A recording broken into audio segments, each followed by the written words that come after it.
If you're spiritual in the same way that I am, in a non-dogmatic way, where you don't follow a specific religion or scripture, you don't subscribe to any ideology, you're just trying to figure out what's going on with life by yourself in your own experience.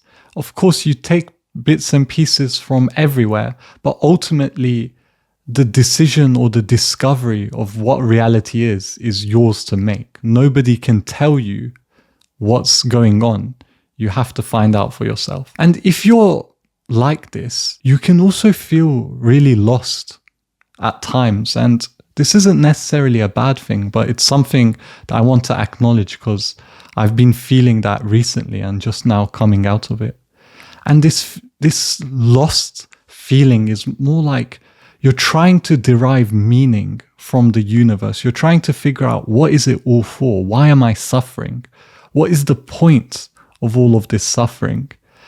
And it can be really confusing at times, especially when you're in those ruts or those depressive cycles and you don't have a religion or anything to hold on to, just yourself, just your own conscious experience.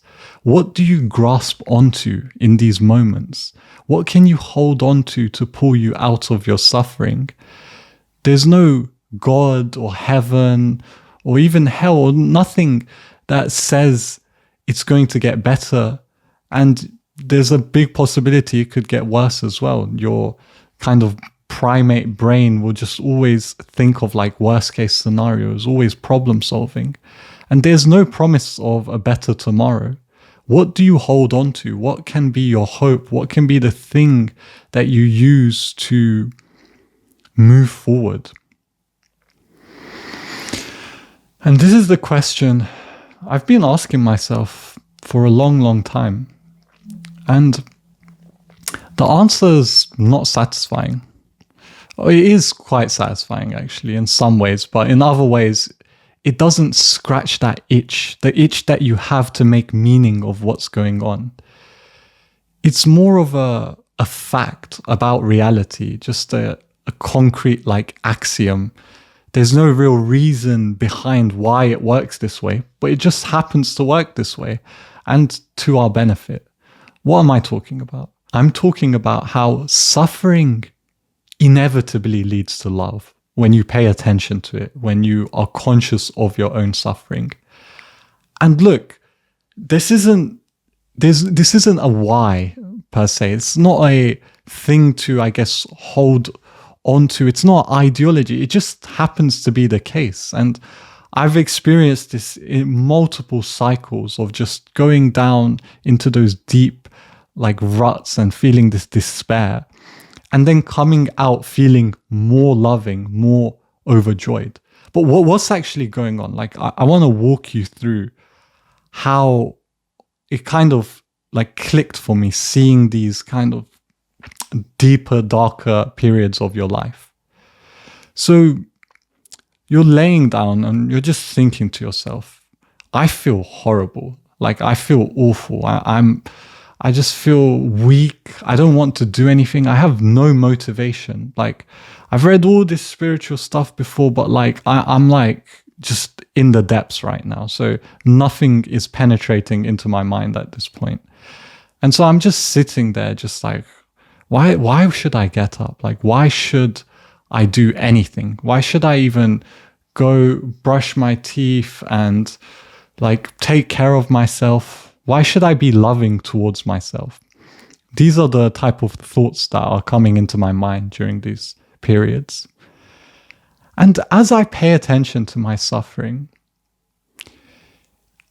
there's this simple fact that you don't want to feel this way. You don't want to feel pain. You don't want to be at dis-ease. It's just that simple fact. It's evident. Like you don't say so what to your suffering. You can say so what to a lot of different things, but when you're suffering, you don't say so what. You don't want to suffer. That's why it's suffering. That's why you feel that pain. You don't want to be in this moment, in that moment right there. And at this point, your mind is also going, why? Trying to grasp desperately onto meaning, trying to find something to work towards. But this isn't actually what you have to do. Like, this isn't the way out. The way out is simply just looking at what's happening right now. And this is the part that I don't have a nice, satisfying, like yummy answer for. It's not something that's going to like resonate with the meaning making part of your brain.